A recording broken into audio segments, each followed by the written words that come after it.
News. And this is the one that Nicole got from Network News, of course. And we are here with all of these Ultrabooks, and there's one special one right here. This is actually one of the reference designs from Intel that has a touch screen.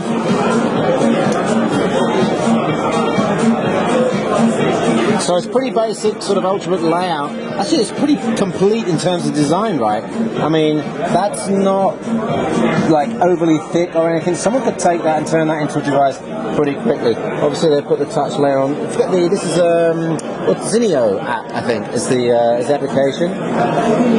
Oh! Nicely chosen subject, Nicole. What do you think about touch Ultrabooks? I mean, you and me have used convertible devices for over the last 3 or 4 years. We've used these touch convertible devices. Do you think people are actually going to be not going to be so lazy that they actually stick their hand on touch the screen? No, I really think that touch Ultrabooks are definitely the way to go, because after using this gigabyte convertible, you use it as well. It becomes super natural to just kind of reach up and touch the touch screen. I mean, like, you just look here. Like, my fingers are here, and then I would just go up.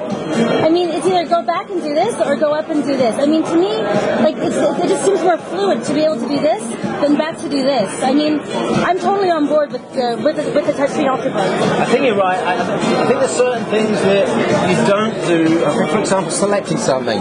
Thumb on the mouse button perhaps is easier. But things like drag and drop or dragging actions, I think are done much better on the touch screen. And once you've got some compelling apps, that's the thing, right? That's going to encourage people to get their fingers on the screen and start using. And actually, that's the key, isn't it? You've got to have the apps, right? That's exactly what I was saying when I have the Transform Prime, and you ask me, what do I do with this? And I kind of say, well, not a heck of a lot, really, because I can't blog with it, right? I mean, like, the drag and drop, the highlight links, it's just impossible. Cutting and pasting into my blog post is really impossible. So, like, for me, the productivity level on the hybrid Transform Prime just isn't there. You have the full desktop, like you do here. I really think that when Windows 8 comes in, and the Metro UI is there, and the Metro UI is just so intuitive for touch, when you have that combined like this, people are going to go, okay, now we have Ivy Bridge with dual screen support, an Ultrabook with a touch screen. Why not? Really, why not? I was testing Windows 8 preview. It came out last week on an XOPDC. Remember those? From my home country, right? From Canada. Woo! Go Canada. But it's a 1366x768, isn't it? Yeah. And Windows 8 works really, really nicely. It's only an Atom. I think it's even a single core. I'm not sure if it's a dual core. It is single core. It works really, really smoothly, and it's intuitive. And it's the first Windows UI, touch UI that I've touched. I thought, this could work. This could really work, right? I mean, you've tried it out with Windows 8, right? I have, but only the developer edition. You've tried out the consumer preview. Yeah. So what's actually new from the developer edition, there were no apps, and you could just kind of play around, and you're like, okay, there's the desktop, and that was kind of it. Right? So with the consumer preview, so what's new? The apps. They've enabled the App Store now, right? So there's a bunch of preview apps in there.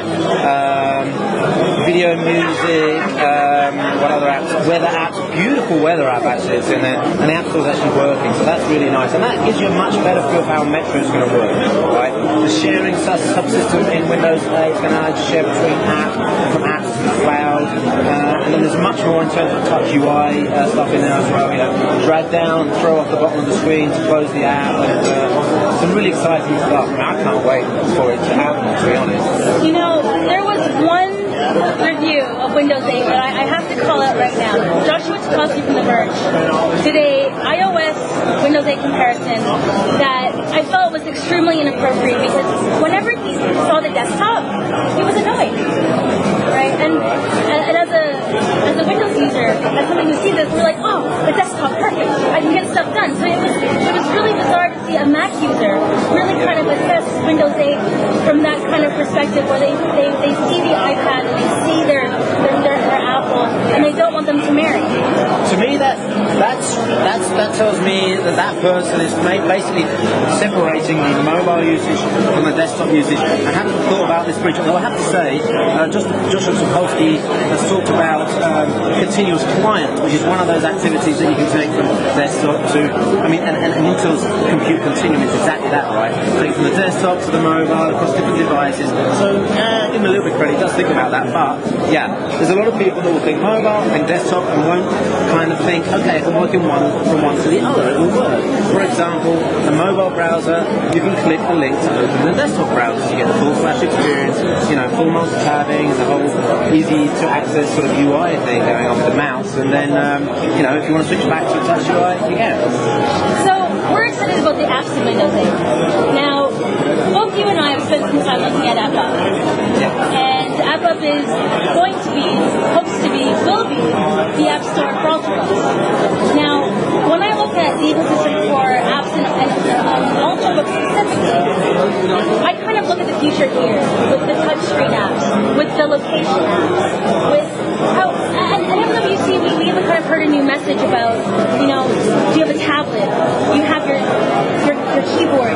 You can have it all. Or I can't remember what the marketing line is, sorry. But whatever. Tablet when you want it, a desktop when you need it. A tablet when you want it, a desktop when you need it, I think was the tagline. With the tagline.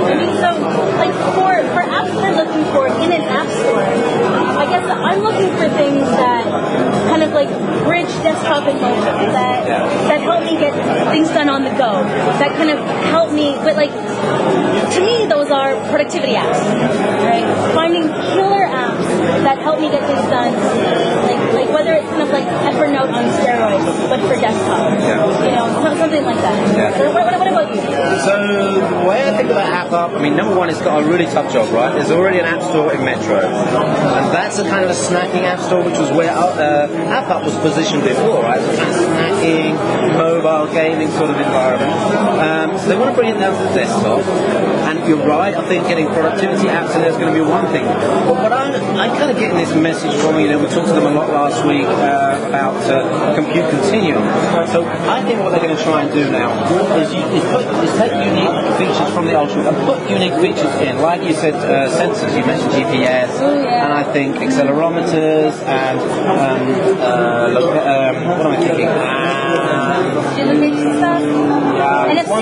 NFC, for example. Yeah. So they're going to take those features and the features that they've got in their smartphones, for example, wireless display, and the compute continuum, and it's a funny word, but I think it really will be a connectivity mechanism between the whole of the Intel range of devices. That actually makes quite a unique proposition for making apps. And I think that's one possible way that AppUp could be used to sort of tempt developers through to make unique experiences. It's going to be really, really tough though, I think. Yeah, no, I agree. But at the same time, I just want to see more apps for Ultrabooks that really kind of try to leverage what I'm doing on the go. And that concept sometimes I think is lost in traditional apps. So it's actually been super fun talking to you about Ultrabooks. Yeah, we should talk again sometime. We should. So here we are. Not that we haven't spent the last 2 days together. It is true. So now we're just going to try to sneak off with this reference line, and hopefully the guys from Intel won't notice. Yeah, we'll just nothing to see here.